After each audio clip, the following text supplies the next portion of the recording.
Well, the haters gonna hate, hate, hate, hate, hate, and the faker's gonna fake, fake, fake, fake, fake, baby. I'm just gonna making luck, a Dominion podcast. Wash your hands. Please do that, and please stay at least 1 meter and hopefully 6 feet away from anyone else. I'd recommend when you're in 2 public. meters because meters are like a better, more universally, like it's a better unit than feet. It's more universally accepted. I would agree. It's not like objectively inherently better, but it's more universally used and accepted. And 2 meters is roughly 6 feet. It's a little bit more. It's really frustrating to go out in public. Like, I went to the grocery store today, and like it was one of the more traumatic experiences of my life. Like, I'm probably the only person there that is even attempting social distancing. Please do that. Please, I mean, there's situations bring wet wipes and like where you need to be within closer proximity or contact to other people. Like, right. So hold your breath for a child or something, right? Oh, you're not gonna like just say, "Oh, hi, baby. You can live on your own 6." Like, you're not gonna do that, right? You're still gonna care for them, but like, be hygienic, wash your hands a lot. Feel sick, go to the doctor. Follow medical advice. Follow the CDC. Wipe down commonly used surfaces. Right. Soap, please. Yes. Wash your hands with soap and water if possible. Don't use hand sanitizer as your primary measure. Like, if you have to, like if you're driving right now, you can't wash it. Wear your seatbelt. Please put your seatbelt on if it's not already on. Please. You can't wash your hands in the middle of driving, right? It would be really difficult to do that. If you're stopped at a stoplight and it's safe for you to stop and sanitize your hands, consider doing that. Probably a good idea. And then a good idea. Bring some wet wipes with you. Try and minimize travel, especially non-essential travel. Definitely don't go on a cruise. That's really not a good idea. Try not to get on a plane. Really, just don't leave your house. They might make a sequel to that Samuel L. Jackson movie. Instead of snakes on a plane this time, it could be like COVID on a plane. Viruses on a plane. Yeah. It's actually a lot scarier than snakes. It's a new world out there, ladies and gentlemen. But I'll tell you what's going to remain the same. The quality Dominion content you're going to get here and only here. Notice that we're not specifying Dominion podcast. Notice that we're not specifying what quality. You weren't supposed to say that out loud. I might edit that out. Oh. Anyway, I'm Adam. Hi, and this is Wandering Winder. Hi. What's up? We're going to talk about Dominion today. That's what's up. Yeah, it's a global pandemic. I would say okay, great. Actually, I did just say okay, great. It's not great. It's very bad. It's really not great. Also, don't panic, right? I don't know. I think I endorse panicking. No, people really should be taking this more seriously. Take serious precautions. I've been panicking all week, dude. Oh man, try not to do that. Like, that's probably also not good for your health. High stress tends to make your immune system more susceptible to most things. That's a true statement, and that has gotten me before. Speaking of global pandemic, remember the last few episodes I've been promoting an IRL tournament where people get together in the same room in large groups and play Dominion where they're touching like the same stuff. And that sounds like a really terrible idea. So that's not going to be happening. So the original date was March 28th. It's Saturday. Don't show up. The game store is probably going to be closed, and if they're open, they're not going to let you sit at the tables. It'll be just in and out. They'll probably have their tables taken down. So that's not going to be a thing. Do you get burgers?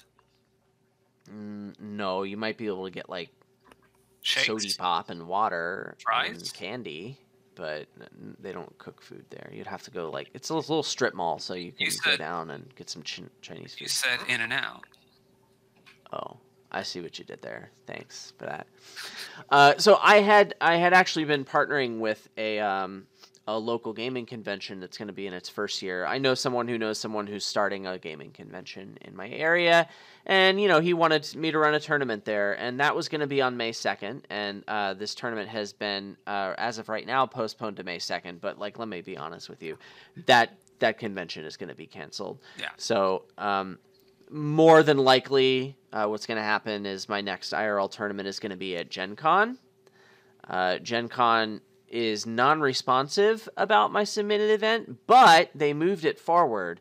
So assuming Gen Con is going to happen, then I'll be running a Dominion tournament there, but don't hold your breath. I'm not going to give out too many details because, number one, who knows if Gen Con's going to happen? And number two, they haven't actually officially confirmed it. So stay tuned on that. But and number three, holding your breath is not an effective test. I know this was oh my gosh, is not an effective test. Who believes that? Does anyone believe that? Please don't. Well, it's not somebody true. Said it on television. Yeah, that's garbage. So it is garbage. last time we had our 100th episode of Making Luck, a Dominion podcast. A Dominion podcast. Yeah, and we had a bunch of kingdoms that we talked about, and the last one we talked about in a little more detail. We had a chance to play a couple games with this bad boy, and now we're going to talk about it. Yeah. Let's read the cards that are in that kingdom real fast. Yeah, we've got Beggar, Coin of the Realm, Encampment, Plunder, Scrying Pool, Noble Brigand, Trader, Mandarin, Scholar, Hunting Grounds, and Forge. Once more for our audio-only listeners, that's Forge, Hunting Grounds, Scholar, Mandarin, Trader, Noble Brigand, Scrying Pool, Encampment Plunder, Coin of the Realm, and Beggar. Lit. So last time we talked about a couple things. I think we both ended up landing on the silver opening. Yeah, I think so. And we both kind of ended up wanting to build a similar-ish deck that uses Coin of the Realm for Village, Hunting Grounds for Draw, and uses Forge for gains and getting thin, and does cool stuff. I think you had said you liked encampments in that deck, right? I think I waffled a bit. I don't remember what I said. Yeah, I didn't think encampment was all that good. He waffled, and then also there was a little bit of discussion on Scrying Pool. Yeah. I was never warm on it. I started being warm on Scrying Pool, and then by the end, I'd convinced myself off of it. Yeah. So we did some experimentation. We tried yes encampment versus no encampment. Tried Scrying Pool versus no Scrying Pool. We even messed around with some Noble Brigand openings. That wasn't good. So I think we agreed towards the end of this that going for encampments isn't super fantastic. Now I'm remembering what I spent way too much time talking about last episode, which we didn't try out because it's terrible. Beggar Trader? Beggar Trader. Dang it. No, it's funny. We'll actually come back to that. But I think we both decided that encampment wasn't super great here. Do you agree?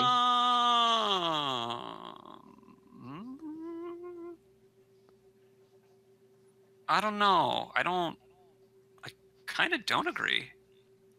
Interesting. So you think going for encampment is better than just getting a Coin of the Realm when you otherwise would get encampment? Well, I mean, I think it depends on what you're doing. We need to get into the right. So, like, you basically ended up, you weren't sure what the best thing was, but you kind of leaned towards what our conclusion at the end was, right? After we played the games? Sure. Right? Yes. And I thought, well, I'm also not sure, but I'm leaning towards a Scrying Pool-based approach. Yeah, so you got back on the Scrying Pool train. Yeah, and with the Scrying Pool train, I liked having the encampments. Sure. I think for the Scrying Pool deck, encampment's going to be better than Coin of the Realm. Yeah, so how that ended up is weird. Part of the important thing for the Scrying Pools was, wait for it, Are you waiting for it?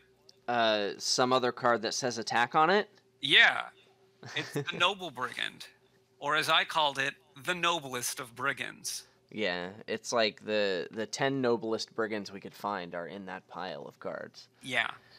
And so it was basically, well, there's a couple things. One, Forge is important no matter what. It's the way to thin. Thinning is good. What do you know? It's also like probably the best payload here because it's the only way to get more than one province a turn. Pretty good payload. It's at least part of the best payload. Well, yeah, for sure.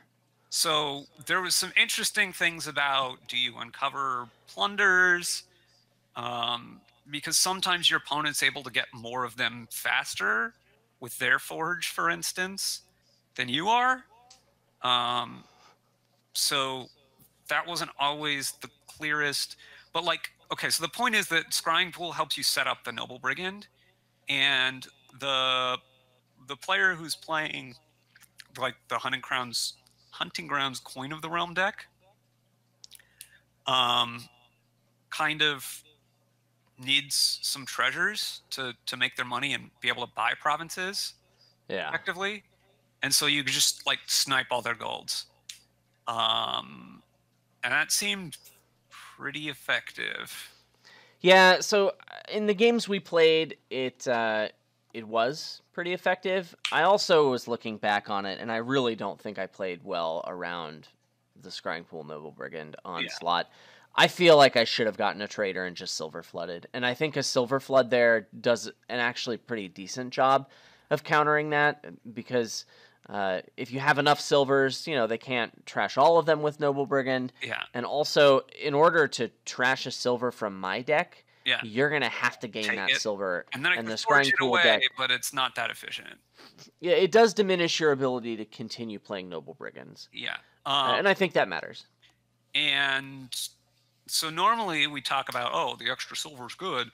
Not in the Scrying, because like there's no plus buy here. Which that's the big thing. So like, if I'm drawing my deck, having 9 money or having 37 money doesn't really make a difference. And having 37 money is going to make it a lot harder for me to draw my deck. The other defensive option that I think you might be able to use is, wait for it, the other blue card? The other card that says reaction on it, which is Beggar. It has a reaction. Wow. You can reveal a Beggar, and when I Noble Brigand you reveal the Beggar, and the silver gets trashed, right? Like, I remember that interaction correctly. It's and you get another silver too. Right. Yeah. So like I think you might be able to use Beggar probably Beggar or Trader more than Beggar and Trader, but yeah, I don't think you want both, and I feel like Trader's just gonna be better. Yeah. But you know, what else? But hey, those options are there for you. Those games where I published them, I don't know, like a week ago on my channel, we go through a couple things. We played a decent number of games with this kingdom. At the end of it, I think a Scrying Pool based deck, you know, one that uses Scrying Pool for draw, and then also one that uses Coin and Hunting Grounds for draw. I think they're both competitive. I think you can win games with both of them, and I think the win rate is decently close. Yeah. I guess for me, I was down on Scrying Pool because it has a lot against it. But man, Scrying Pool is a 10 out of 10 card, and like you just really have to crap all over it for it to be bad. It's unusual here because the big pull to Scrying Pool isn't the draw so much. I mean, like obviously that's part of why it's good here, and it's part of, you know, why you like it. But like it's not really drawing you better or faster than, it's actually kind of slower because you're slow to get them. To draw than like Hunting Grounds and Coin of the Realm, but it's actually the attack because it sets up the Noble Brigand, which is not usually that important of a thing, the attack on Scrying Pool, but here it kind of is. Yeah, it matters. I guess also the other thing that kind of mattered is the 5s are not that great here. Like Scholar is okay for the deck. That's using Coins of the Realm. You end up putting 1 or 2 in the deck, and you're not happy about it because you hit 5 instead of 6 probably. But you like Then I think if there were better 5s, I'd be more on board for scripting Scrying Pool also. Could be, yeah.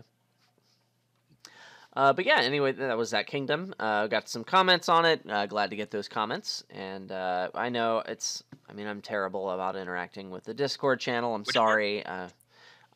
Discord. Oh. The Making Luck Discord channel. Oh. Hashtag link in the description. Hashtag.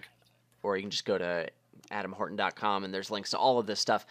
But, you know, I do my best. I don't get that much time, and it's a real shame. A lot of people are talking about how much free time they have, and I definitely don't have that. I definitely have less free time. I also have slightly less free time, although it's not a big difference for me.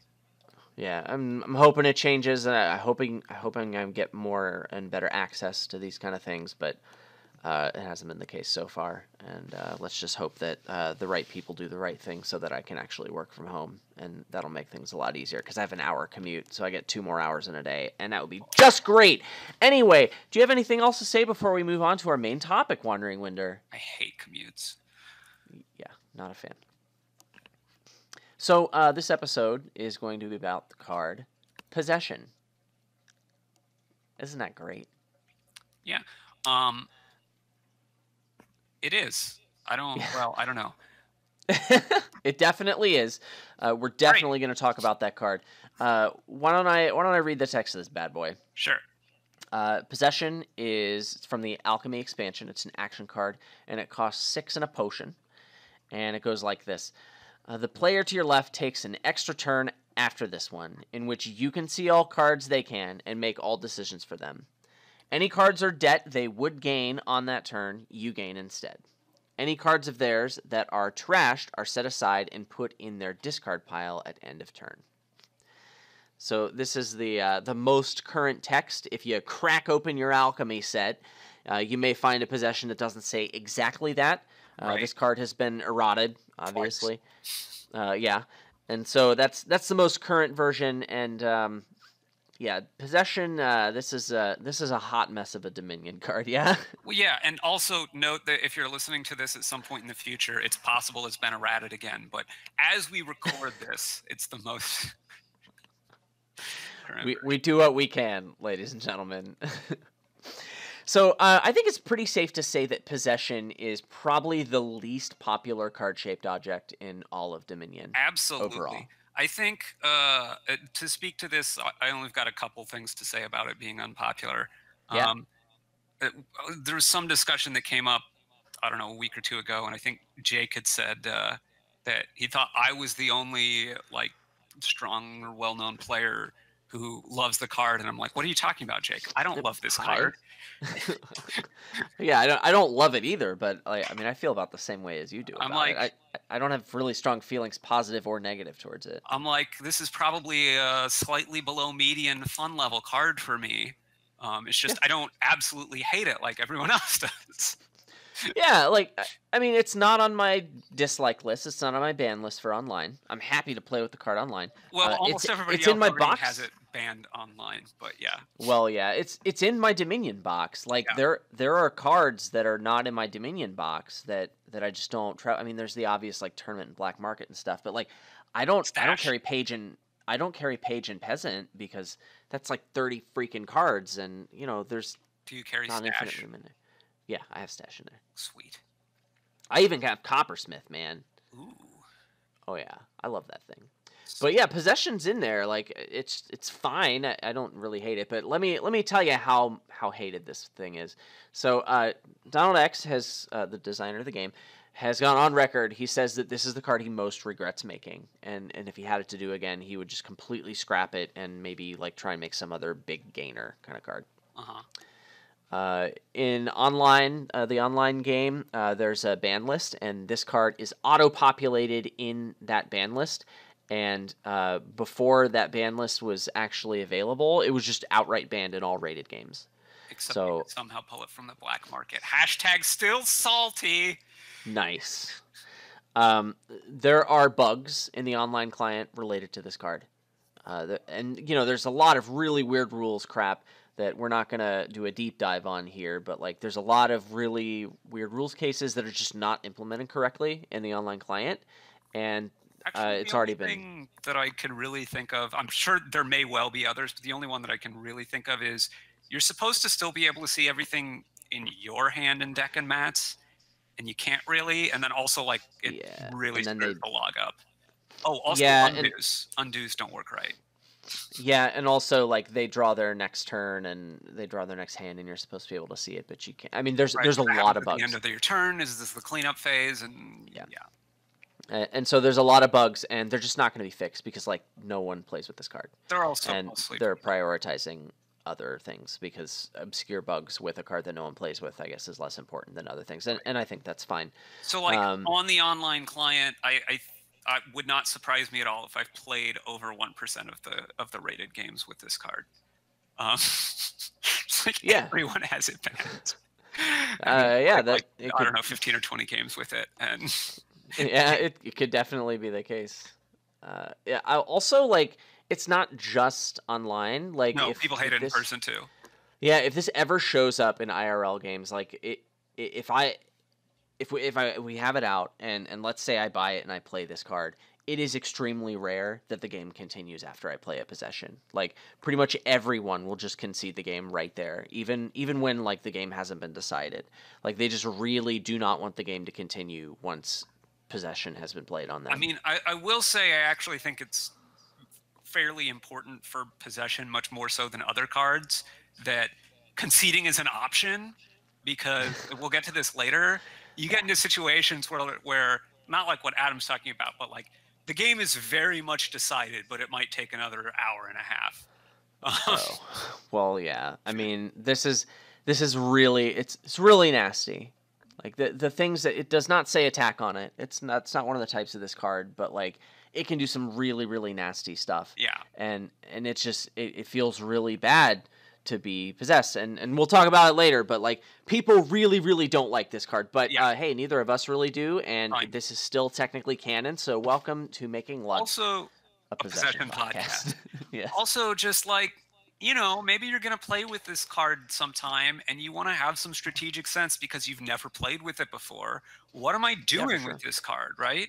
Like, I don't know, maybe you're playing some tournament that doesn't have a ban list. Oh yeah, it's definitely on my ban list for my IRL tournaments. I mean, I'm not saying for yours. I'm saying, I don't know, you go somewhere and they don't, you know, it's full random, baby. And when you get a possession game, you have like, I don't know what this card does. I don't know how to use it strategically. I don't know how to fight against it, right? So like, strap in. It's gonna be a bumpy ride. Yeah. Yeah, I actually wonder, like, I definitely think that this card would not be appropriate for competitive play in games with more than 2 players. Oh, man. Like if I was at a tournament that was like 3-player games and I saw a Kingdom with Possession, I think I would just like, I don't know, I might just walk away. Like literally, I would call the moderator over and be like, there's a mistake. You can't have this card in this game. Like literally flip the table, right? And the moderator, Alestin, would just like come over and he'd be just like so proud of himself. He's like, I did it! I put possession and I did it just to make Adam mad. And I would just, I don't know, I'd flip the table. I've made a strategically interesting kingdom designed around possession. He sounds just like that. No, he doesn't. So, yeah. You were Wandering Winder. I was Wandering Winder. Yeah, and you still are. This thing costs a lot? Yes. Yes. Yeah. Yes. Okay. So possession, as Adam mentioned, it costs 6 in a potion. That's a incredibly expensive amount of things. Cost. I liked mine more. So first of all, right, you have to, with a couple of exceptions, you have to have a potion in your deck to be able to get possession, right? Yeah. Actually, I can think of 3 exceptions off the top of my head now. Lurker, edge case with Wandering Winder. Okay, great. So there's a few ways you can get a possession without a potion, but for the most part, you got to get a potion, which means you have to have a potion in your deck, which means you have to spend time getting a potion instead of a card that's, you know, actually useful for your deck. You have to spend time getting that potion in your hand, so it's like this bad card because you got to draw it, and like you had to buy the possession because you can't gain it, again with a couple of exceptions, right? You have to buy it, and you also had to like have 6 money and the potion together. So note that if the potion were instead, I don't know, a silver, you'd have 8. You just buy a province, right? That's so many, yeah. Right. So, especially now, sometimes it's the case that there is another potion cost card in the kingdom, and you already want the potion for that. First strategic point Whoa. makes possession a little bit better because you already have the potion, so it's a little bit lower opportunity cost. Woo!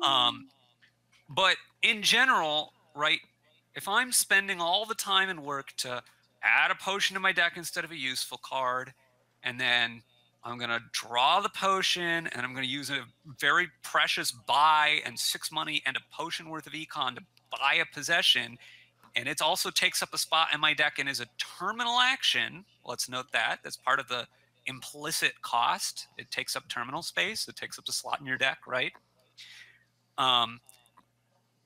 Basically, I better be getting a really good payoff. Like, more or less, you need this card to be worth more to you over the course of the game than a province would be. And actually, it's kind of significantly more because of the potion thing, right? Yeah. So there's a couple of exceptions where you can get it, and maybe we'll get into that later. Where you get it without the potion, and it's easier to get. And yeah, really buckle in. But but yeah, basically, just note that it's a really heavy investment, and consider that it is the biggest thing that works against possession.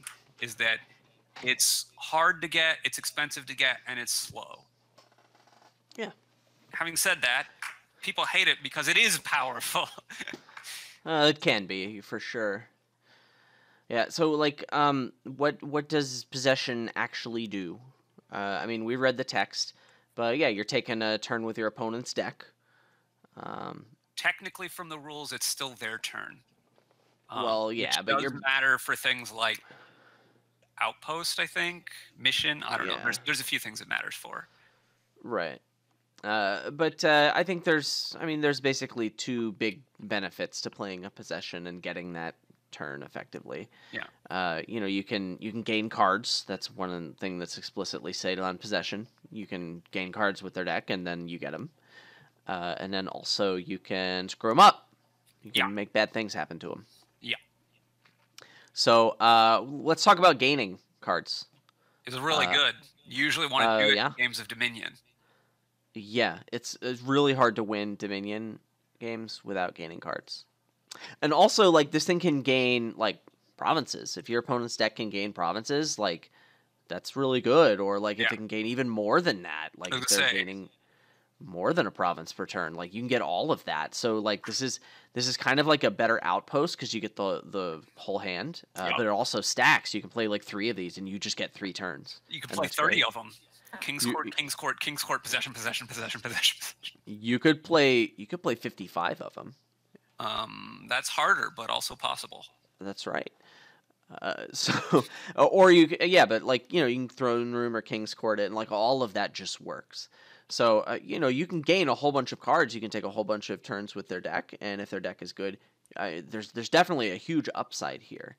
So, you can use it. You can view it as like some kind of extra payload in terms of being a gainer.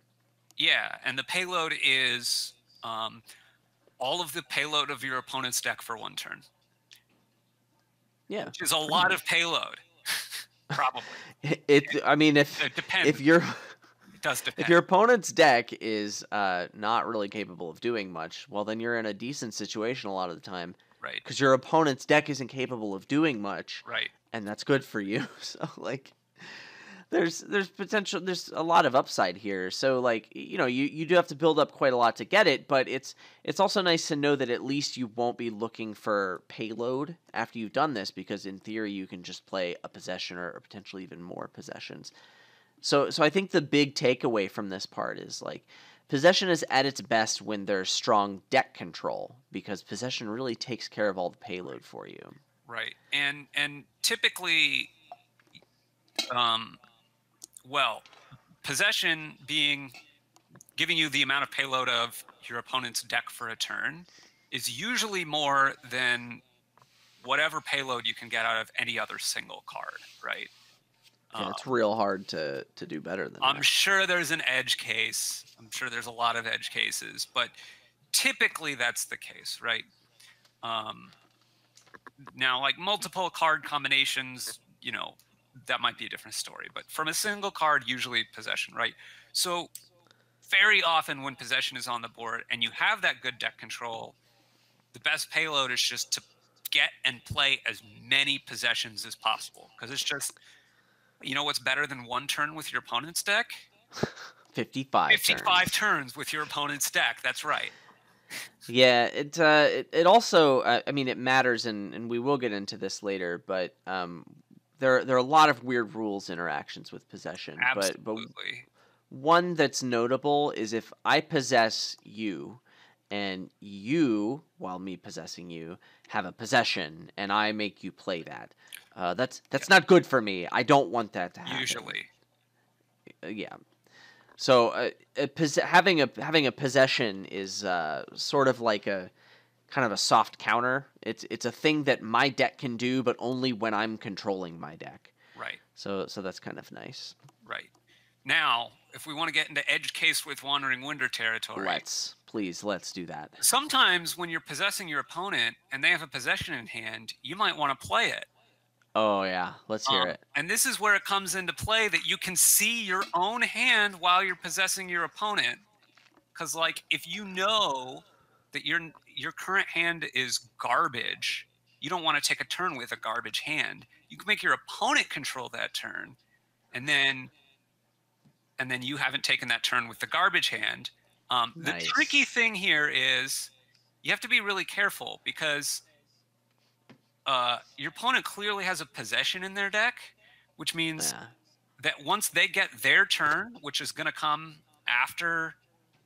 before your next normal turn, they might play another possession, and then not only were they getting your garbage hand, they might be getting a good hand too. So you do have to be very careful about this. And if they were going to possess you anyway, then like they were going to take the garbage hand anyway, and you've just given them an extra turn with your deck. So Yeah, and something else that I've actually had this matter when I've been playing in person. Like if you draw your hand and you know your opponent's got possessions, like if you look at it and it's bad, don't sit there and be like, "Oh, my hand is so bad," because then they might not play their possession and they might just let you deal with a bad hand, or you could go next level. I mean, we'll get into the mind games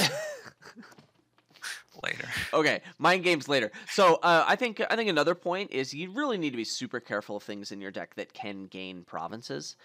Even if they are only going to effectively mill provinces for you, that doesn't really matter. So like if I have a remodel in my deck, I can remodel province into province, and that, you can lower the province pile, but other than that, it doesn't do much for me.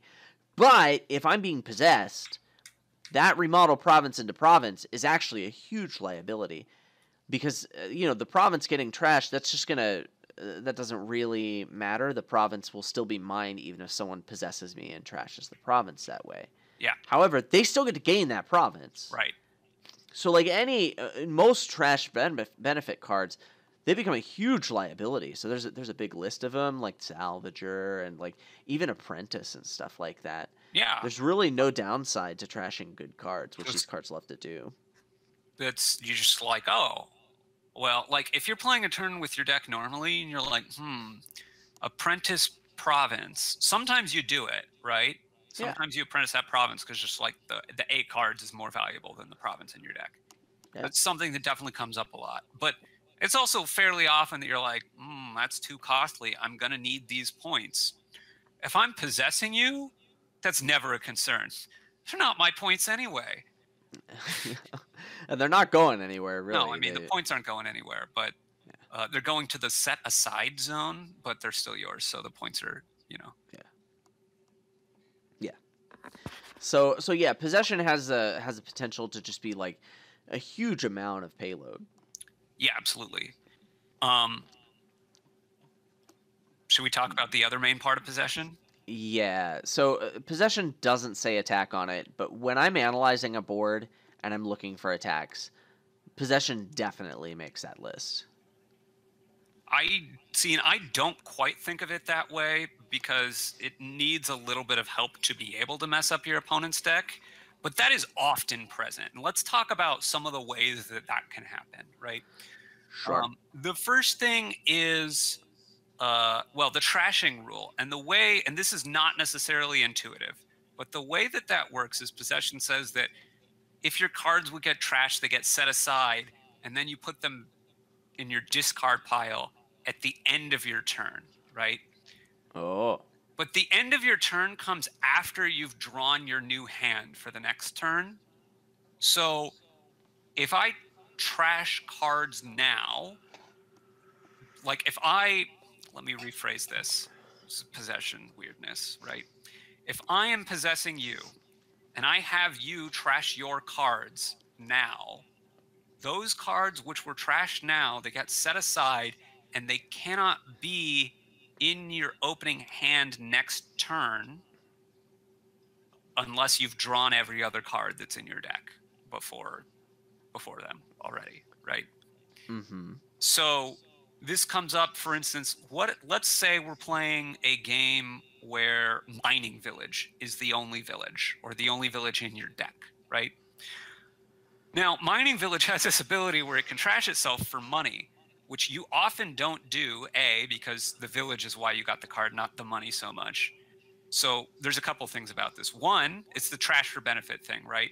The possessing player is going to be like, I don't care. I'm going to take just money. Auto trash. Don't care. But it's more than that, because then if they do that with all your mining villages, you're guaranteed to not have any mining villages at the top of your deck at all. You have to draw the rest of your deck before you're going to draw any mining villages, right? Yeah. On your next turn, which is often a good way to make sure that you get a dud. Actually, mining village is also important to note because you say auto trash, but if I know that I'm going to possess my opponent multiple turns in a row, maybe I need to not trash the first ones. For sure. Yeah. Edge case to the edge case. It's called possession. Oh boy. Yeah, and I mean, this is a pretty specific example, and Mining Village is a great thing. Mining Village is to the illustrate biggest example of this, yeah. Yeah. I mean, draw your deck without like playing that many cards and then forge your entire deck and then they don't draw. I mean, that's a little far-fetched, but I think the general concept of like, I have a deck that does things, but when it is possessed, the things that it does change in a way that is very, very bad for me or very, very good for my opponent. So like, the trash for benefit's really good. And so I have to play around that. If there's any real chance of my opponent getting a possession, like maybe it's, in the kingdom, then it's, I can't really do that stuff without a huge liability. And so already it's affecting the way I do things. And so that's, that's kind of like an attack. It's not explicitly an attack. You can't use a moat to block it, but like that matters. And that's something you definitely need to think about. There's a lot more specific ways. I mean, this isn't a purely competitive thing, but there is definitely a psychological attack when playing a possession. Like it feels so bad to get possessed. And I think that's the main reason people don't like playing with the card. I mean, it also takes like extra time. You're sitting there, it's not your turn, then there's another turn and it's still not your turn, then there's another turn and it's still not your turn. Yeah, I mean, Outpost has that same kind of psychological attack, and that thing really exists. I mean, I'd like to just sit here on the podcast and tell you, well, don't let that get to you. Make sure you always make the play that maximizes your win rate. But seriously, like, how would you feel if someone just came in your house and just started like moving everything around? Like, everything is still there for the most part, and maybe even makes more sense that way. But like, your furniture is in different places, and it kind of smells funny. Like, if I'm looking for my knives and forks, and they're not in the right drawer, and I'm like, what? Yeah, I don't know about you, but if that happened to me, I would call the cops. And like on top of that, if the cops came and tell you that you actually did that, even though you don't remember doing, like that's really messed up. And like it's not unlike having a baby. So like before I had a kid, like I was told having a baby is like this. Imagine everything you own is in a big pile in the middle of the floor, and that's just where it is now. And I didn't believe it. And of course now, obviously, he just turned 18 months. And here we are. I mean, I can clean up after the boy after he goes to sleep. And trust me, I do that every fucking night. But you better believe that in 15 minutes after he's awake again, everything is just in a pile in the middle. I got some video. So true story. Like we child-proofed our cabinets in the kitchen, but like not the drawers because he can't reach them yet. And so one of Parker's favorite things is taking our cutting boards out and just throwing them in the middle of the floor. Like this morning, he was just throwing them behind him over his shoulders in the middle of the floor. He doesn't even care. Hope you don't slip on one of those and break your fucking neck. Or like, let's talk about me trying to cook in the kitchen while he's awake. You ever seen the show Cutthroat Kitchen? No. With Alton Brown? Actually, I've seen like bits and pieces. Not much. I swear this should be like one of the sabotages that you give to your opponent there. So like whenever I'm in the kitchen, I'm doing anything at all, he just like sits in the middle of the floor and he starts crying. He's just like offended that I'm in the kitchen, anyone's making food. That's just a thing he does because he's a toddler. Welcome to parenthood, right? It doesn't matter if he just ate or if he's even like actively eating, but like he's sitting in the middle of the floor, he's crying and he's like trying to get in my way. So I have to like actively dodge him. And it's not just like moving between different places in the kitchen. I have to be like, if I'm like have a knife in my hand, like I have to make sure that if he suddenly decides to just like pull on my pants and then like that I'm not gonna like drop the knife and stab him in the top of the head. Or like let's say I'm cooking while even if he's asleep or if my wife is watching him, which has to be in a completely different area of the house, by the way, or else he's gonna have a fucking meltdown. I still have to deal with the dishwasher and the cabinets and the oven knobs. Like they're all childproof. So even though he's not there, the threat of him being there makes it just that much more difficult. So, like, that's basically the exact same thing as possession, right? So other ways that possession can mess up your deck. So that analogy wasn't total garbage, right, Watery Winter? Like, sometimes it actively gets in your way, but, like, even if not, there's the threat of it, right? Well, the trashing thing can come up not just with, like, Mining Village, right? Like, maybe you get to the end of a deck and just you're not going to trash all their deck control stuff, but, like, you can trash a couple of extra villages and, like a few things, right? And so that it doesn't guarantee that they have a dud, but it makes it more likely. But maybe more common than the trashing bit is various like deck filtering stuff, right? So you're kind of drawing your deck, but there's some discard stuff, and right, like so I'm going to discard 4 cards, and then I'm going to trigger a terrible reshuffle for you, and have fun, right? Like that kind of thing comes up a lot, right? I mean, saying that it comes up a lot, I would say, is a little bit sus, because your opponent has to actually build a deck that does that particular thing with possession on the board. So, to a certain extent, they do have to play into it and build a deck that can possibly leave them in this situation. On the other hand, it may be difficult not to do that, but I think that the effect there, like. That really shouldn't be understated. Yeah, I shouldn't say a lot. It happens on a significant minority of games. Yeah, but I think the effect there that's a really big deal. It can be pretty close to in some cases it basically is like a hard lock. They're never going to do anything other than buy something that costs 0, because every turn you're guaranteeing that all their bad cards are in their starting hand, and then the next turn that those 5 bad cards are not in your their starting hand that you're possessing them on, so you got to have like a nice good turn again, and you get in this like pretty close to a hard lock cycle where you're taking all their good turns and they're taking all their bad turns. Yeah, and I mean, a lot of times maybe people will say hyperbolically like, "Oh, I can shut them down with whatever attack," but they really don't mean completely shut them down in a lot of cases. This is like you're really taking away their decisions. Like they really have nothing left to do over the course of the rest of the game, because they're in this situation. Like it really is a hard lock. So or a weaker version of that would just be like Artisan, right? They play an art. You make them play an Artisan and make them stick a bad card on top of their deck, or maybe a couple Artisans and they stick a couple bad cards on top of their deck, right? It's not as much of a hard lock as what we were talking about. But like cards like that where you're choosing what's on top of their deck, Secret Passage can do this, right? Yeah. Like if possession's on the board, seriously consider not putting Secret Passages in your deck, because they can be used against you. For sure.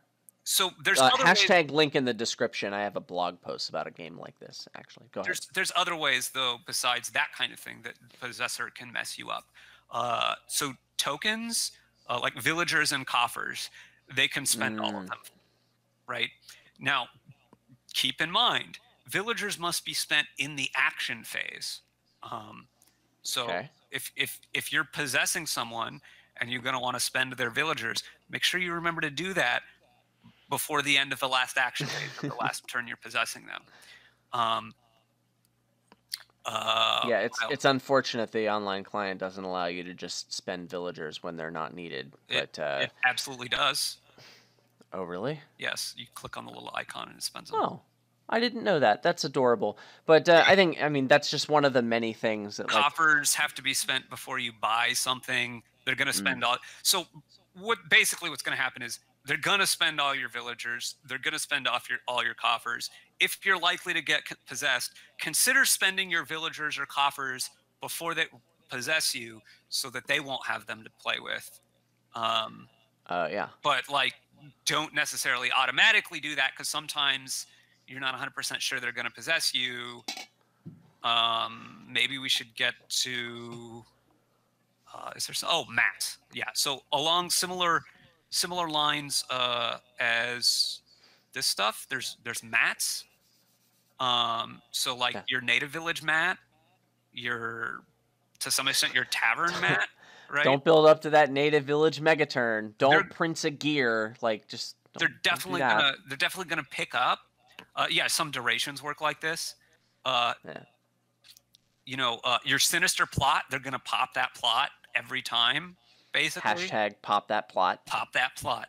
Um, travelers, they can shift your travelers up. Um, oh, watch out for. And we'll get to a different reason for this also, but watch out if you're the one doing the possessing for donate, because donate happens between the trashing Oh. happens between turns. Yeah, you don't get to So decide you what won't happens control. there. The player whose deck it is will get to decide what gets trashed, not you. Also, guess who's getting the debt? You, the possessor, which Yeah, we'll you get don't to want debt. that. Well, you might want it. You might really, really want it. I don't buy that Let's because talk like about that now. The reason why you would okay, want debt would be if you're pretty sure that your opponent is going to possess you. If it's a deterrent. if all your decks do is play possessions, which is a pretty decent rule of thumb for a lot of possession decks, and you're both just building decks that only play possessions, then if I have debt, you it's a lot harder for you to do stuff with your deck. Whereas my deck, I don't need to be able to make money to possess you. I just need to be able to play my possessions. But for you to do something with my deck, you probably need to make money. Yeah. So in the mirror, getting to, and it's weird too, right? Because you would think like, oh, well, I've just drawn your deck for you, and you have a total of 6 money, but you had a bunch of market squares for I don't know why. You had a bunch of market squares to like try to win the PEDDLER split or something. I don't know. So you have 7 buys, right? So you have 7 buys and 6 money. Great. I'm gonna buy 7 overlords, which normally there's no Yeah. way you can do, but you could do that with possession because the player whose turn it is doesn't get any debt, so they could keep buying the overlords. There's there's an edge case to pretty much everything in Dominion, and I would say when you're really having trouble finding an edge case for something, Look to possession. usually possession will get you there. Yeah, yeah. So I think another thing that is relevant to this part is let's say there's cards like maybe Governor or maybe a Council Room or something like that. Yeah. A lot of the drawbacks to those cards, they give you a really good effect, but then they also help your opponent a bit. Well, if you're going to possess them, it actually is good that you're helping their next turn. If I play a bunch of Governors to draw my cards, and then I play a possession, now the turn I possess is going to be super great. And if they're not going for possession, then you also may consider drawing cards with their Governors, so that your next hand could be even better. I'm more likely to possess them again. Yeah, so I mean, it can turn. It's a lot like Militia in that sense, where it synergizes with these cards, but kind of for a different reason. It doesn't just cancel out all those cards you drew them. It actively makes those cards help you. Yeah. So I would say Governor is the big one here, but other cards can have that same effect. Council Room's pretty big too. I mean, Lost City, if you're gonna like, you are always the one gaining the Lost City, so they're always the one drawing the card. So that's not that big a deal, but usually it comes with more of a drawback because they're drawing the card, but it's still their turn where you're possessing them, so they're not getting the benefit of it, right? So that's pretty minor, but there's a lot of, that's just one example. There's a lot of little things like that. And I think Governor is number one, Council Room is number two, and then there's like a bunch of little garbage, right? Yeah. But on the flip side, and here's where we start to get into, okay, what are some different ways that you might fight against possession? Attacks. Oh, there's always the old bluffing shenanigans, like, oh, I'm gonna play a militia on you, and I have a possession in hand that I can play, so now you're deciding what to discard. Right. Do you discard good cards so that when I possess you, I can't do anything? But if I know you're going to discard good cards, then you can't. Then I can just not play the possession, and now I stick you with a bad hand. And keep in mind, clearly, I get to see one of the cards that you discard, and clearly I cannot choose the wine in front of you. Yeah. Is that where you were going? It was. Yeah. Never go in with a Sicilian when death is on the line. That's right, and that's our main piece of advice for you this episode with possession. Yeah. Well, try to not get into situations where death is on the line. Hopefully. Yeah, but like I feel like now whenever I leave my house, leave your house. That's yeah. Death is on the line. Man, isn't that great? Yeah. No, it's not great. I was being sarcastic. It's not but great. that's the thing with discard attacks. I think generally in those bluff situations, generally you should discard your good cards. Usually. I think you have to mix it up because that's only going to work the first time. Well, I think there's a couple of different situations. I would lean towards discarding your good cards.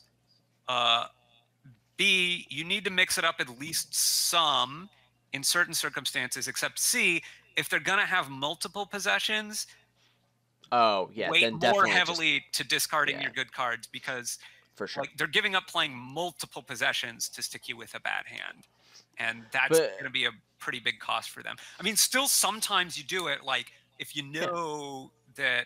Well, and like this is where sometimes the things that you can get your opponent to reveal their hand with, so like cut person bureaucrat, cut first. the most edge casey of edge cases.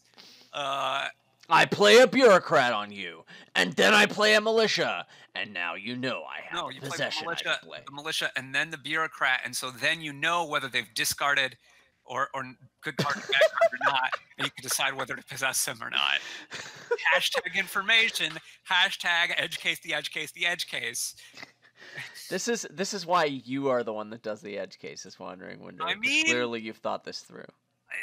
I've played more possession games than most people. Weird crap comes up. Speaking of weird crap, flex, but okay. Speaking of weird crap that comes up, Ambassador and Masquerade. Oh man, this is like one of the best feelings and simultaneously the worst feelings that you can have while playing Dominion, I would say. You know how sometimes one of your win conditions is getting 50% of the available PvP? Lol, I have 7 provinces. He can't possibly catch my friend. So with Masquerade or Ambassador, the person who's possessing you can pass you their points, say, right? So like, oh, I have 7 provinces. Well, I'm going to pass you. I'm going to make you pass me one of your provinces with your Masquerade. Oops. Oops. Now, you might say something that comes up. Yeah, no, you go for it, Adam. So a lot of these things, like you can kind of sort of do something about it. Like I can make a deck that doesn't really have bad shuffles, and now you can't possess me and make my shuffle bad, right? A lot of times you can do maybe a little something about this. So you might be saying like, oh, well, I can just not buy Masquerade and not buy Ambassador, and then like, surprise, you can't make me play this card and screw me over. But with both of these cards, I can play a Masquerade and pass you a Masquerade, and now that card's in your deck, and it's even in your hand, and then I can later possess you, and there's Or, nothing you can do for about it. instance, as the next action I play on that same turn, right after I passed you the Masquerade. Yeah, there's just nothing you can do about it Right. in Masquerade's case. In Ambassador's case, maybe a little bit. I mean, I can make you gain an Ambassador unless you have perfect Lighthouse coverage, hashtag edge case the edge case, but like, Yeah. you know, there's a little bit of like, well, maybe I make a deck that's just really bad and you can't line up Ambassador and Province, but man, still, that doesn't sound like a fun time. Yeah. Yeah. Well, I mean, the bigger thing actually with both of those cards is like they're strong enough that if you are like, I mean, so first of all, yes, if it really matters, they can force you to have them. Yeah. And the other thing is, if you don't go for them, you'll probably be losing anyway, right? I mean, in a Yeah, lot of probably. cases, skipping Ambassador, oh, well, my deck is full of estates and coppers. It's not very good to possess. I don't care. My deck is so much better than yours. I'll win normally, right? The joke's on you. When you possess me, my deck sucks. Oh, you know ha ha ha! I forgot. I also want to mention one of the other ways that possession can mess your deck up, right? Oh, So yeah. there's a few things that top deck cards, right? Alchemist, Treasury, Scheme is a big one. The possessor gets to choose what gets top decked or not, so they're not going to top deck your Alchemists for you. They're not going to top deck your Treasuries probably for you. They might not play your Durations. They're not going to play your Haunted Woods. Like, right, yeah. right. They can choose to not play that stuff. The schemes are particularly bad because if you have enough, they can like force the actions that you don't want in your starting hand into your starting hand. Start your turn with 5 possessions. Woo! Well, that's not good, but that was probably not that one. But yeah. Yeah. A couple other things that comes up sometimes.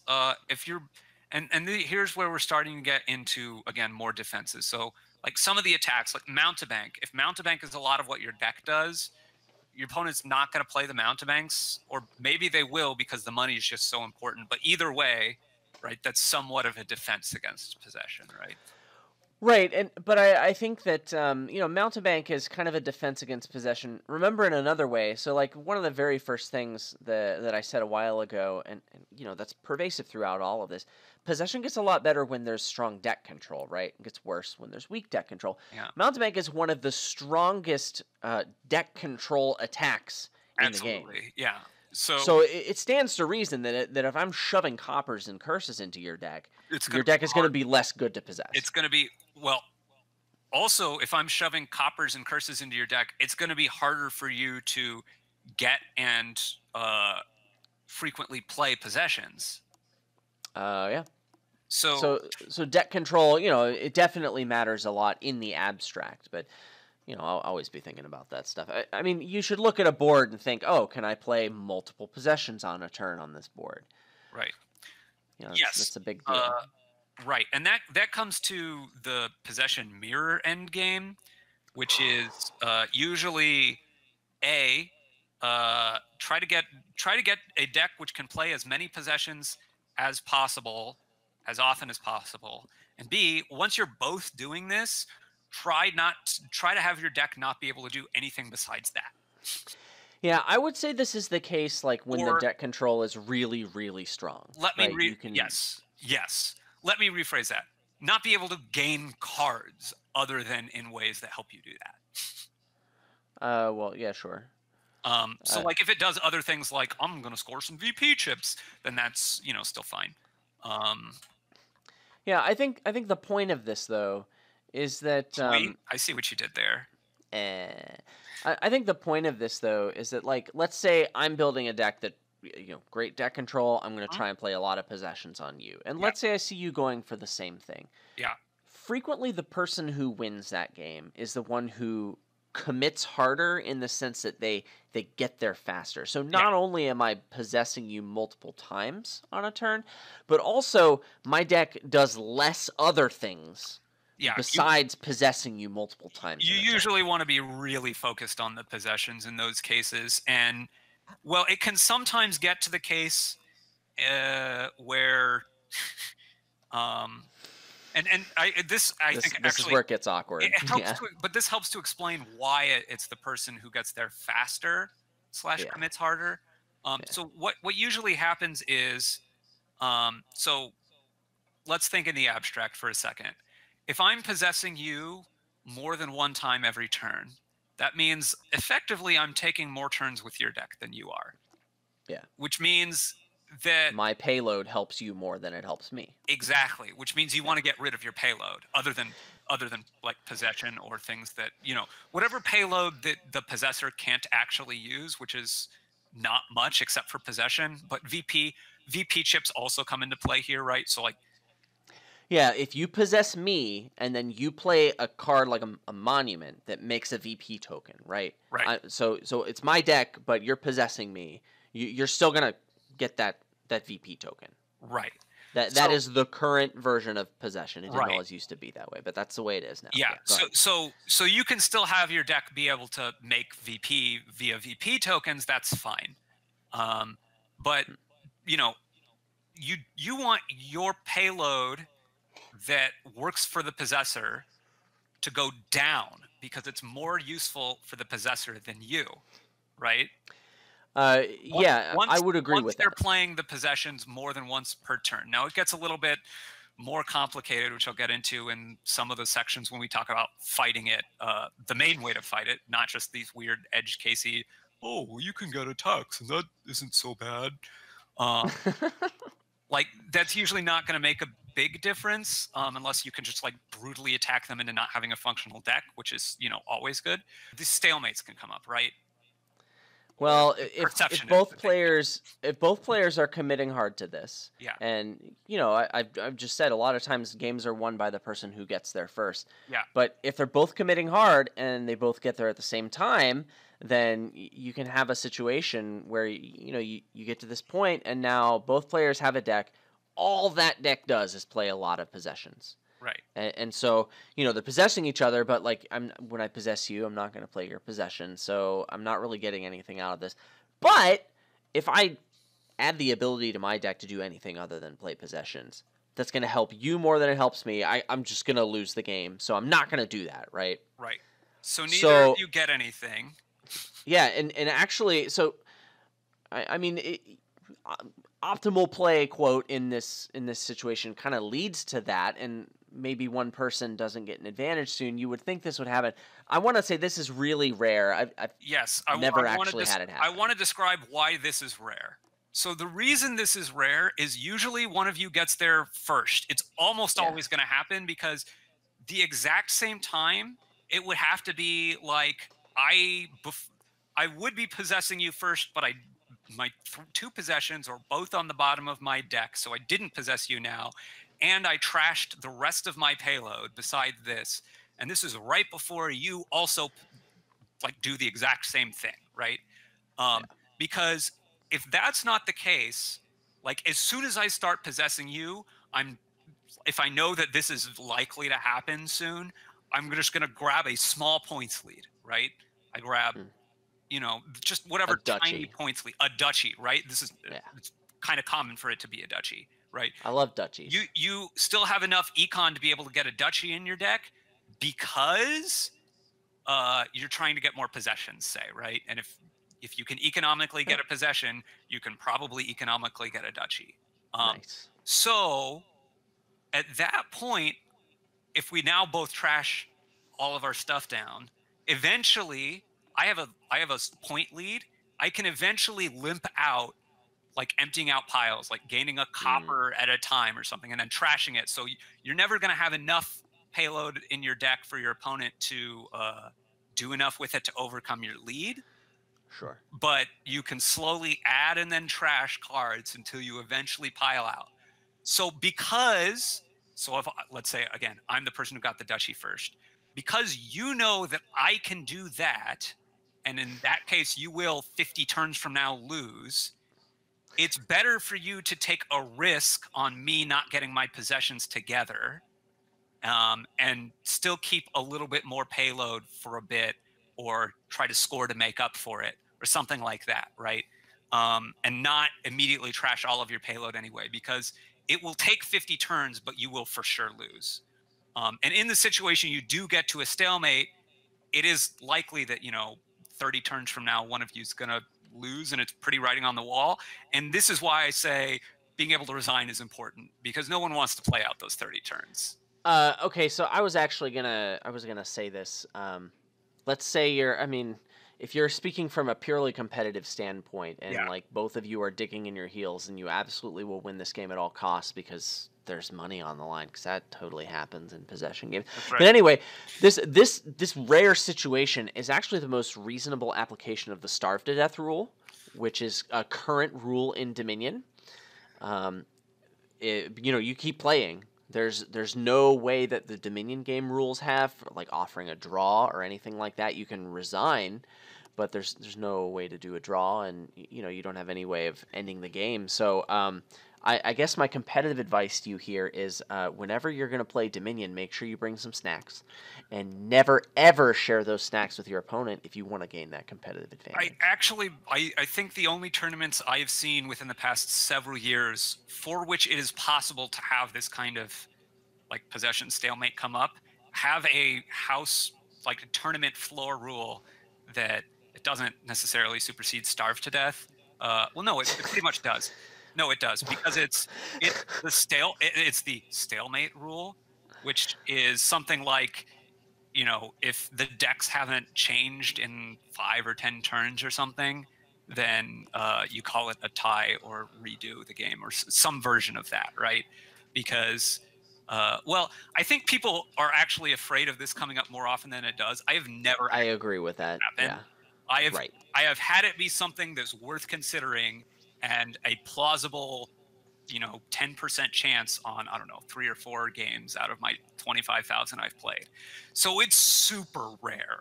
Yeah. But it's more common with possession than with most other cards.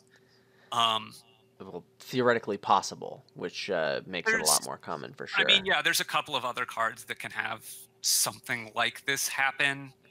Um, Honestly, like but it my protections never in my comes up. tournaments Yeah, are: number one, don't allow possession in competitive play. yeah, Number two, there's a time limit on all my games, so eventually they're going to end. yeah. That way. And I mean, between the two of those, like, stalemates just aren't a thing. So, like, have good rules in your tournament, and don't play with cards that don't belong in a competitive setting for your tournament. But even if you don't have any of those safeguards and protections, it still almost never comes up for the reasons I was talking about, to where Yeah. one of you should take, like, oh, I'm going to keep payload in my deck because otherwise I am going to lose this very slow game.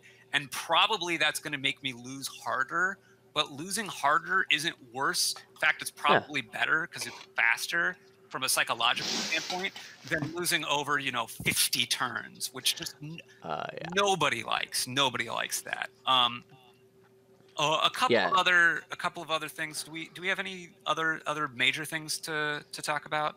Got a couple other Uh, little interactions. I think the big one, if I'm gonna try and play around possession, like Oh try yeah, and that's defend against possession. Um, there's something that they actually used to hear a lot back when people played with possession. yeah, They would suggest, try and make your deck worse so that your opponent's possessions are worse. And in the abstract, I don't think that's a good idea, because, like, I mean, we've talked about this before. Like, oh, I have a bad deck, and so you can't ambassador my province. But I think there's maybe two cases where it can kind of sort of ish be viable. uh-huh, One of them is, the make a deck that really does nothing but play possession. We've talked about yeah. that a lot. But That's the other that's the one, main one. which deserves maybe a little bit of a mention, but with a lot of caveats, is just start greening earlier than your opponent. Yeah, In a lot of games where possession isn't good, it's because, well, the deck control's not good enough and they can't get it going and play multiples on you. But what do? I mean, you can play money, and by the time they get their possessions played, I'm not provincing every turn. right. So I have a points lead. The provinces are making my deck worse. So in the abstract, there is something to this. I think the biggest part of it is having a point lead. Yeah. So this is what I actually think is the main way to play against possession, and I think you Yeah, can do this in a fairly high percentage of boards that possession is on, and that yeah, is it doesn't even have to necessarily be playing money, but it's a similar mindset to the money game plan. yeah. The thing that doesn't need as much deck control as possession might The demand. and the point to me is be fast, right? You need Yeah, to be get that points lead. fast at getting points, and then even if they're possessing you 2 or 3 times, if I have 6 provinces by the time they start possessing me, you know, 2 turns, taking 2 of my turns for every one of mine, it's what are they going to do? They can't, like, Yeah, they're okay, getting like a duchy, my deck can maybe if they're lucky. right. My deck can still get province. Are you really going to buy province number 7? Because then I can buy province number 8 and the game is over. So then you can buy a duchy, which is like fine, but that's not a great way to catch up, right? You get a Yeah, few duchies a turn because you're playing a couple possessions and then maybe we can get one yourself. And then you're adding these duchies to your deck, which makes it harder to keep playing so many possessions so much. So this is, I think, in my experience, it's the big way to try to fight possession is to just get a lead fast enough and be able to close the game out before taking too many of your turns matters. yeah, and I think the important part about this is that you can get that points lead before they get potentially multiple possessions a turn Right. online And and starting to hurt you. that's why the deck control aspect is so important. If they get deck Yes, control up fast enough, they're going to be able to possess you too right. fast, right? If you only have 2 provinces by the time they start possessing you, and then pretty soon they're possessing you multiple times a turn, Yeah, that's not good it's enough. not gonna work out for you well. Yeah, they kind of have this quote win condition where like they're taking more turns with their deck than you, and they're also taking more turns with your deck than you. And so you don't if you don't have enough of a points lead to counteract that and have the ability to end the game, well, I mean, yeah, win conditions in quotes, but like yeah, you're in a really bad position. And that means the deck control was probably too good. That means you probably should have been going for possession yourself, and then that was all that stuff that we already talked about. Right. But the reason that this is a viable way to fight against possession is when the deck control isn't strong enough to make it be slow. And it's often because of what we talked about at the start. The possession is so expensive. They have to Mm, spend time adding that, they have to spend the time getting their deck under control and spend the time adding the potion to their deck and then spend the time adding the possession to their deck. And if the pieces aren't there to be able to do that fast, and then the time to be able to play multiple of them, which means you need to be able to draw them and you need the villages to have that much terminal space. So you need a lot of stuff to be able to get all your villages up, all your draw up, your trashing to thin down enough econ to get a possession.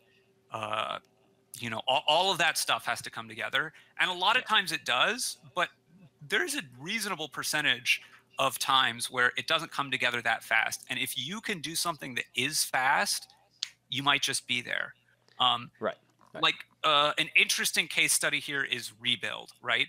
Rebuild is one of those trash for benefit cards where you think, oh, Yeah, they're it going to can be play a it, liability. and Yeah. it can be a liability. But on the flip side, if the deck control isn't fast enough or isn't good enough deck control, it could also be one of those things that's just so fast that I'm just going to end the game before, like, sure, maybe you're going to possess me a turn and I have a rebuild in my hand and you can use that to gain a province, but you know, there are I have 4 provinces in my deck and there's only one left in the supply.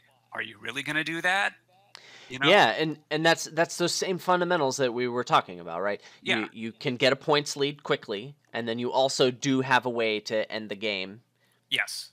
which rebuild is good at both of those things. So in spite of the one tick against it, like oh this is a way that it's a card I can play, and then my opponent gains a province. But you make sure you know the other things that are on your side. Yeah. I mean, and it totally depends because sometimes they're going to be able to get the deck control super fast. They're going to be able to do it super fast and it's not going to work out. Or there's going to Right. be one of these interactions like Lurker, which lets them get the possession much Oh easier. boy. Yeah. And yeah, so there's Lurker. There's I think a few things from the new set that's just come out, Dominion Menagerie. There's a couple of ways Yeah. to let you get action cards without could let you get a possession without needing to get get a potion first. So watch out for Yeah. those. Yeah. Let me just before you get onto your list there, I just want Yeah, to say one more thing about greening as as a natural defense. yeah, We've been explicit in the way we've talked about this, and I want to make it something very, very clear. What we are not saying to do is to, whenever you see your opponent get that potion, you know they're going for possession. Do not just go full 100% green. I have $4. I am buying an estate, even cool. though I have 2 provinces in my deck. That is definitely not what we want to do. Yes, you're making the possession worse, but you don't have a plan to win the game, close out the game, and get that points lead that we're talking about Right. quickly. That's Okay? That is, yes. absolutely right. Yeah, it's like I said, it's you're getting out to that big lead, and you can close the game. Which means even if your opponent is going to be possessing you, that doesn't necessarily mean you want to trash your deck, because if you trash your deck, you may well be scuttling your own ability to actually effectively end the game, and you need to be able to do that.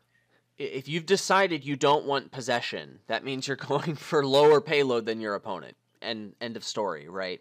So, like, you've got to find a way to end the game, because theoretically, in a long game, they're going to win it unless you have a big, huge points lead. So, points Right. lead, end the game, get there fast. Right. Shoving all of the green cards in your deck in a total panic when you see them buy a potion is the opposite of that.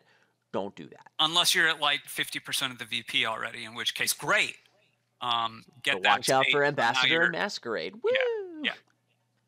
But actually, 50% of the VP is also a reason to consider, like, it also matters for possession what VP is actually available. Like, it matters in all kinds of games. The more there is, the more that building gets. When I Yeah, talk the about better payload gets. yeah, the better building bigger tends to get, right? Definitely. Yeah. And possession is mostly the biggest you can build. The other way you can try to fight that has a real chance of fighting possession is if your end game plan is all in on getting lots and lots of VP chips. The other Right. the other big way that you can try to fight against possession, other than being fast, is to build up to the one payload that might be able to rival possession, and that is a payload which scores a ton of VP from VP chips, right? Um, if you're playing 8 goons a turn and that's all your deck does, well, watch out that your opponent can't. No, if that's all your deck does, you're going to outscore them. If they're possessing you, whatever card they're playing, right? Like, if that's all your payload, right? They're not going to be able to buy anything without playing the goons. If they do play the goons, you score a lot of points, so you're fine, right? You just need to make sure that's what you're doing, and that it can score enough to overcome whatever else you're doing, which in the case of goons is often the case, because goon scores a lot. There aren't that many other VP cards that this works with.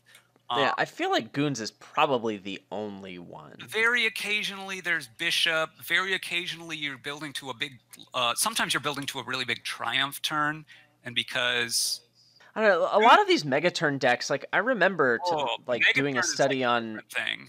Right. I mean, Hermit Madman has like one big freaking counter to it, and that's possession. It's because Yeah. in Megaturn decks, really, there's a big liability there. So, like, Triumph really likes to be Megaturny.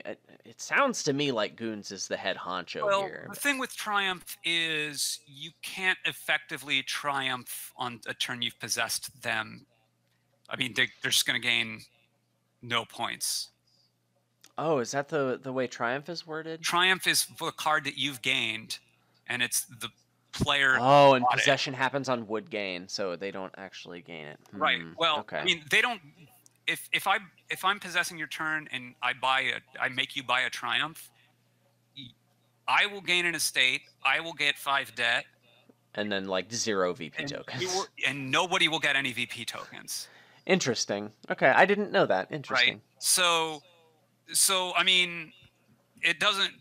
If like the only scoring on the board is Triumph, I mean, I don't know how that's happening really, because they empty the estate pile and your Triumph Right. or anymore. Triumph has other issues, but sure.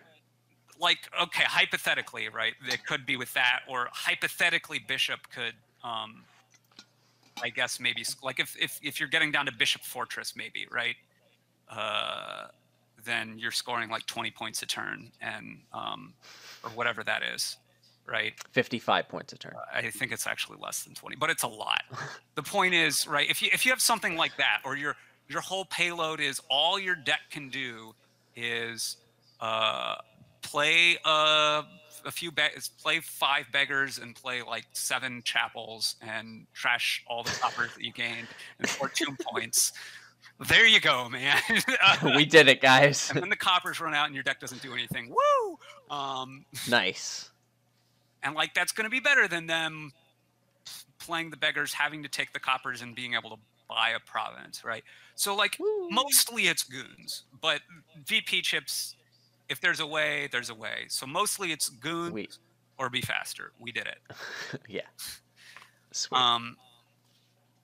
What else to note? There's gain and play. So some decks work a lot on gain and play.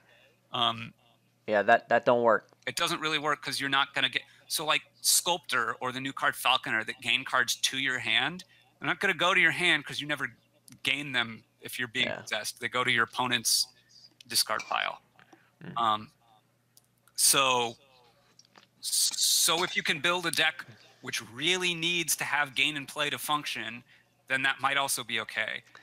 I guess, but that sounds really temporary. The problem is, of course, that they're basically impossible. I mean, maybe there's a way. Somebody edge case. Leave a comment in the section if you can come up with an edge case situation. Leave a comment. Where gain and play is necessary for the deck to function.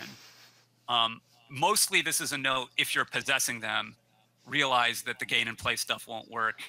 And you can gain the card, which may be good for you, but you're not going to have it like in hand or whatever. So like you explore or whatever. They're not going to have quite as much money. It's not really enough to be a defense almost ever, but it's something to keep in mind if you are possessing.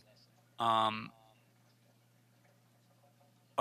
that Ambassador Masquerade situation, typically what you want to do is,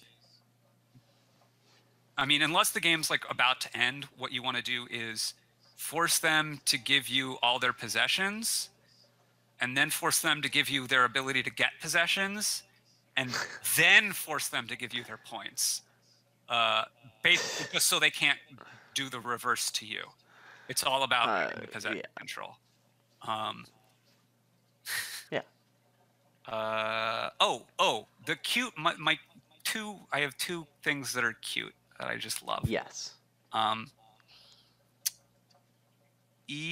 So the 2 things that are cute that I just love, baths.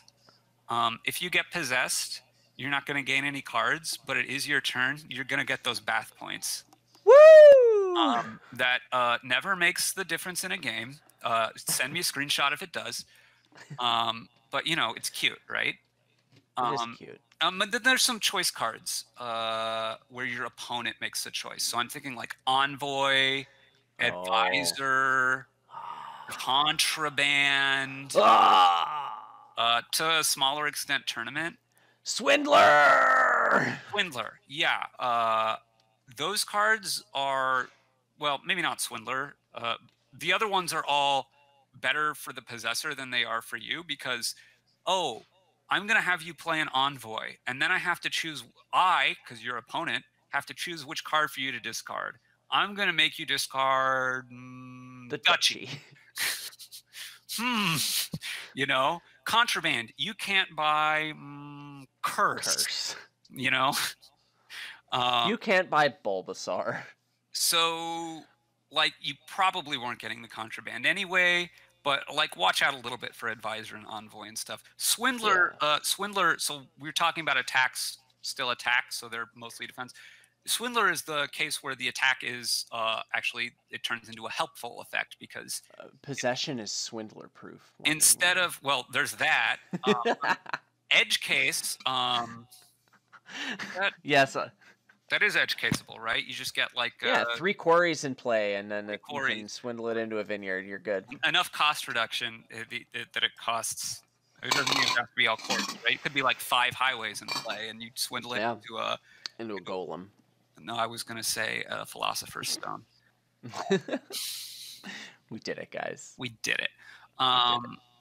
That's right. A serious. I can't call it a serious philosopher's stone reference. But Swindler, instead of giving them the worst card, they get to give themselves the best card at that cost. So if anything, it's improving their standing. Yeah. I think that's all I got. There's other interactions, but there's like a lot of edge casey rules garbo and a lot of like weird little interactions, and like, I mean, we could fill up this podcast with like 2 hours of that stuff, and man, I don't care enough to do that. Yeah. Fun fact: possession is the primary reason why you can never say strictly better, or almost never say strictly better with Dominion.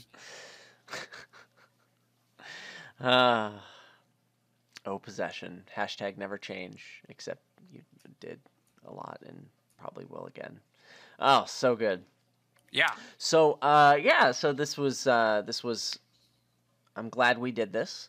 And I'm definitely glad that we are about to play this kingdom coming up that has possession in it. I can't wait. I just want to say that this kingdom, it has cards from the new expansion Menagerie in it. There's 3 of them, and that's exciting. Yeah.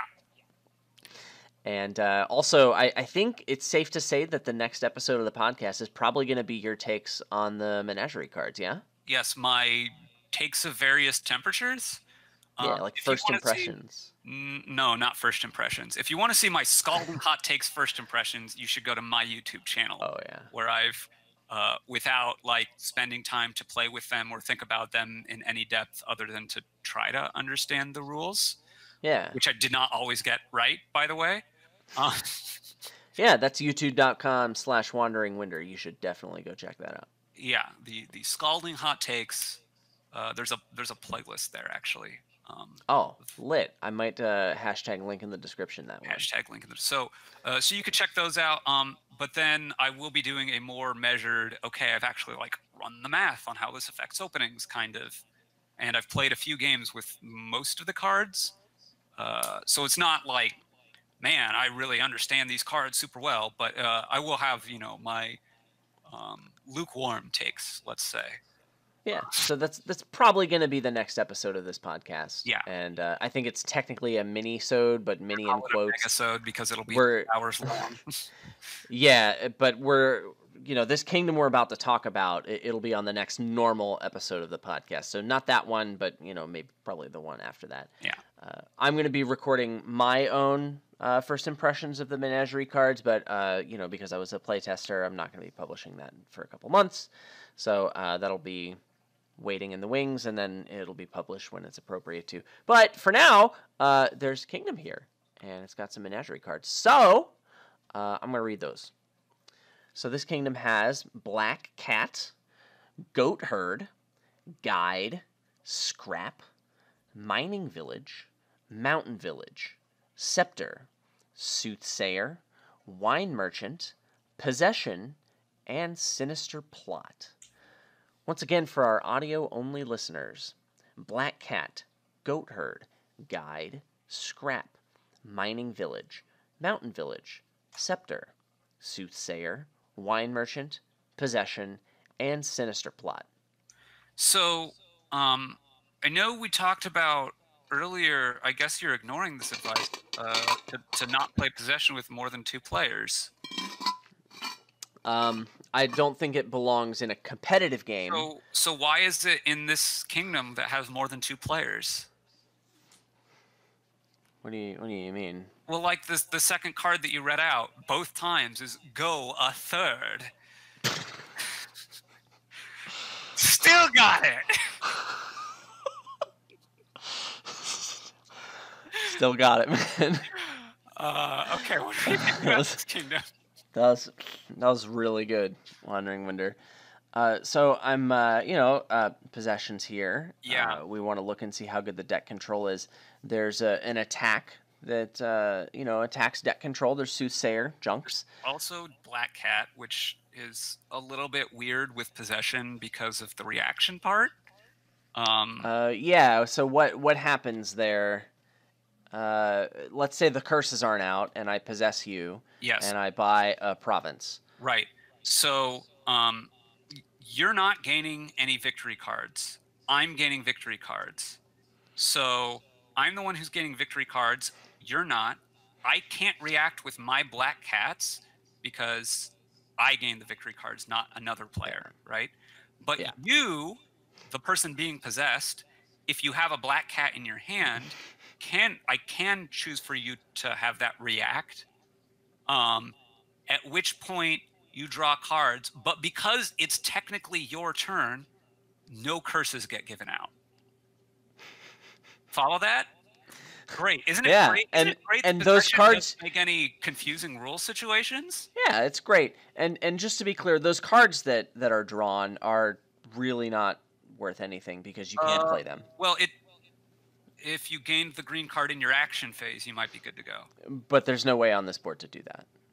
Yeah, but maybe in a different world. On this board, there's no way to do it. There's no. You're trying really hard to edge case right. here. It's not going to work out. Sorry. Well, I was thinking about Scepter, which I think is important here, but it's not gonna. It's not gonna. Yeah, for sure. Black Cat thing. Yeah, so I think the big thing I'm thinking about of like whether or not I want to go for possession involves the trashing, right? The trashing is sort of weak, and there is a decent junking attack. Goat Herd can trash one card at a time. Scrap can trash one card at a time. Yep. Scrap really doesn't like to trash curses. Or coppers. Well, yeah. So and there's going to be a lot of those. And so it's going to be difficult, especially because, you know, the trashing is not great, but also the draw. It's a village and then Black Cat for 2 cards. There's Sinister Plot, but that's a liability if possession's actually if you're very good. getting possessed, it's a liability. But if you're trying to say, I'm going to go for possession against somebody who doesn't, then it might not be a liability if you're the one going for the possession, right? Yeah, so like this looks really messy, and that's a hallmark of a possession game. What do you know? But also the other thing about Sinister Plot is, yes, that can also draw, but not every turn, right? Yeah. And if you're using it to draw as often as possible, then it's like a caravan, which is not that much extra draw. Yes. That's yeah, it's like a caravan every other turn. We did it, guys. Oh, there's also kind of sort of some draw with Scrap giving you horses, but yeah, and Guide can also draw if you had less than 5 cards in hand, which isn't possible here. You could trash down to where you, but that wouldn't actually draw you cards either, because you'd still have a deck that's fewer than 5 cards. You'd still have a hand that's fewer than 5 cards. Rip-a-roni. Oh, no, here's how. Well, you're trying really hard, and it can't work on this board. Sorry, well, man. because you can have a deck that's smaller than 5 cards, and then gain cards on your at the start of your turn. On your opponent's turn, but but that's only with Soothsayer, which makes you draw more cards. Dang it, we tried. Anyway, the trashing is very weak. The junking attack is pretty good, and the draw is weak enough. I don't think the deck control's strong enough. I actually don't think I would go for possession here. Yeah, the tricky thing is, so there's a couple of things that help possession here, though.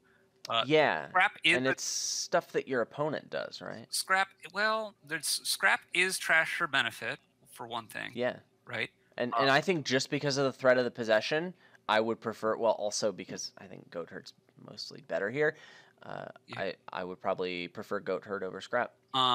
There's also Scepter, which means that even by the time your opponent gets their first possession, they might be able to play it multiple times. Yeah. Because they could use the Scepter to be more possession. Goat Herds or so. Well, I mean, but earlier, why would they want the Scepter? They could yeah, for sure. Scepter's a good card. Yeah. And Sinister Plot, because if we assume that neither of us is going for possession, I want Sinister Plot, right?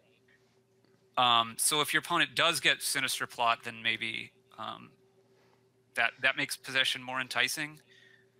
Guide, if your opponent goes for Guide, makes possession slightly more enticing. Really? Well, you can call their guide, and then they won't have the option to call it. It's a pretty minor difference, I You guess. can fish for a good hand on their I don't know. That's possible. I mean, it's not that big of a difference.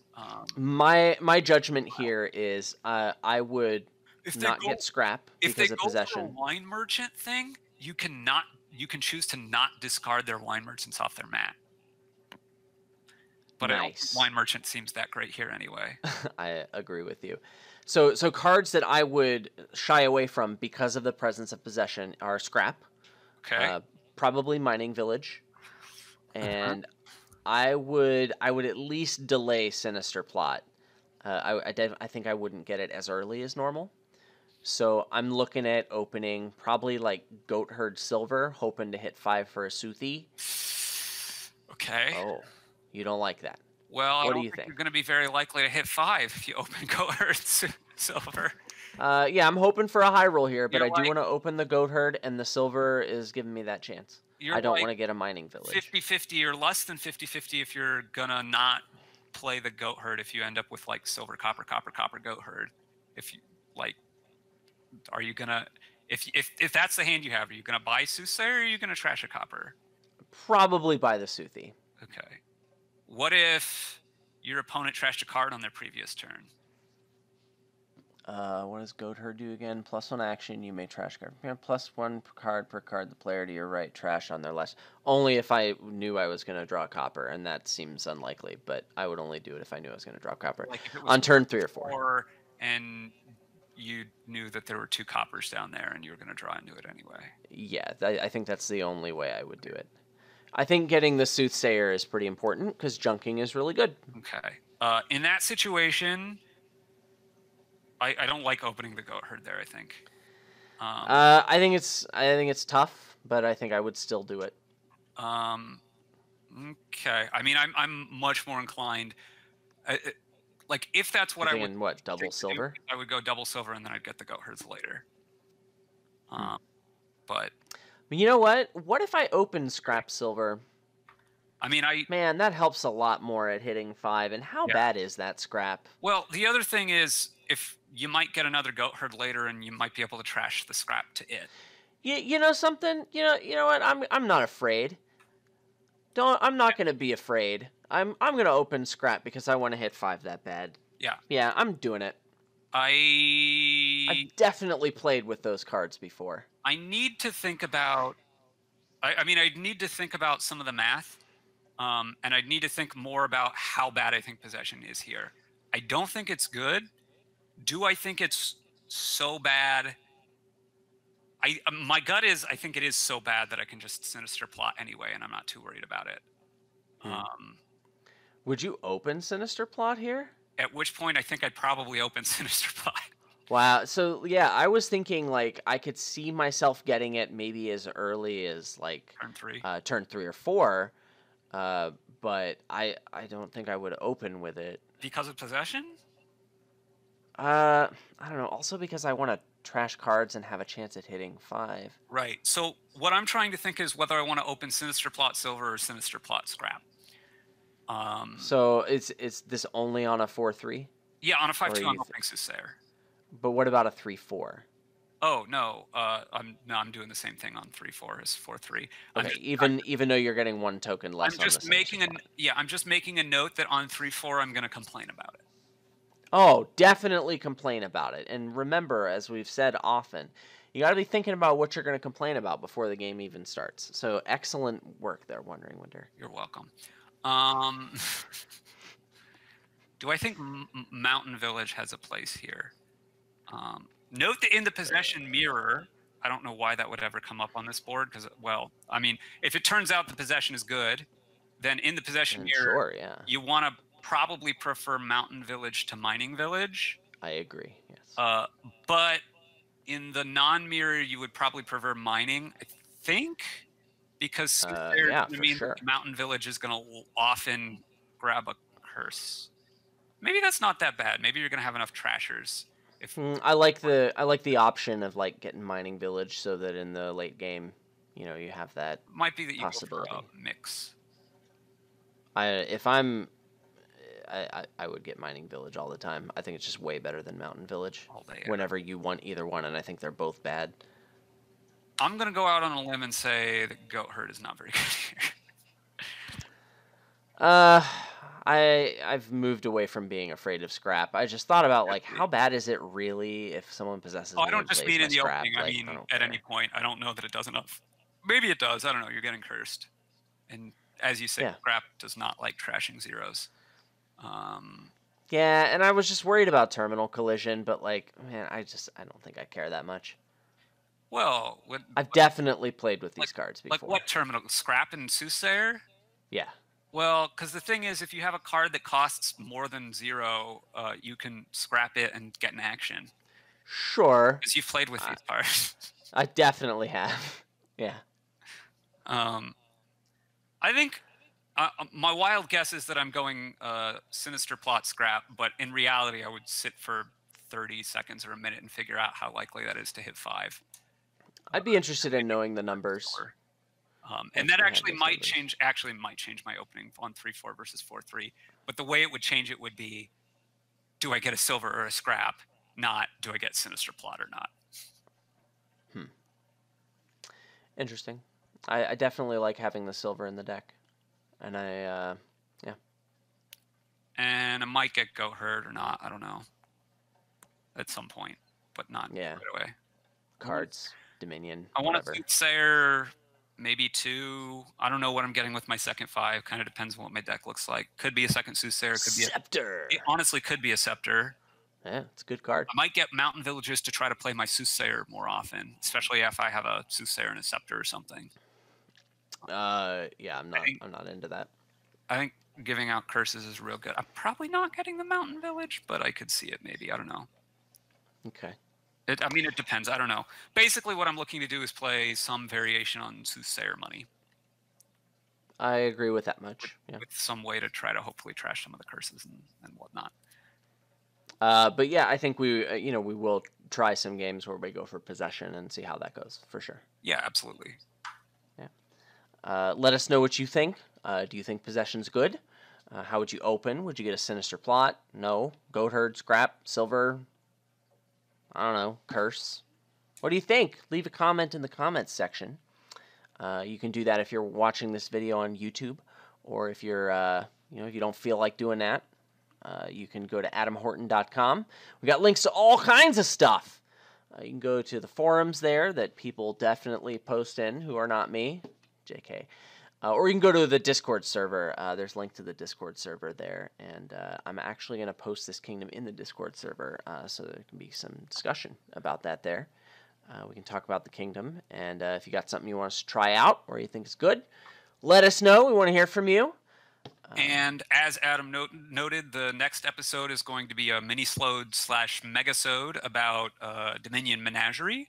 So if there are any questions that you want addressed on that, about the set, those cards, whatever, also leave a comment either on this video or in the comment section, on the Discord, on the forums, via carrier pigeon. Yeah, Wandering Winder likes the carrier pigeons. Well, they're disease-ridden, so not so much. Hey, they don't carry COVID. Do we know that? COVID-19. Do we know that?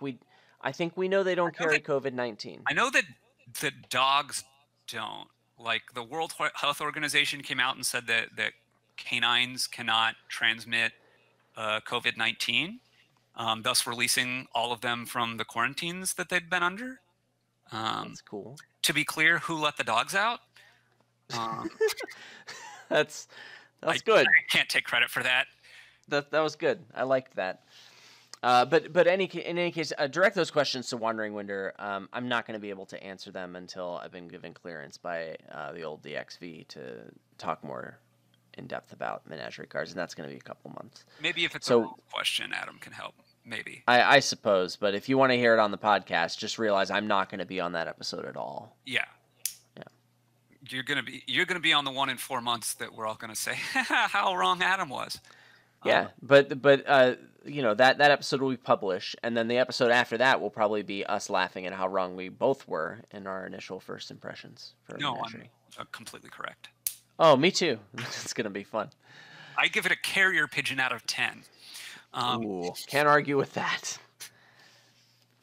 Yeah, so we hope to hear from you, and we hope you wash your hands and wear your seatbelts, and don't transmit any of the COVID. Or, you know, get infected by it, hopefully. Yeah. Please take care of yourself. Don't leave the house ever for any reason.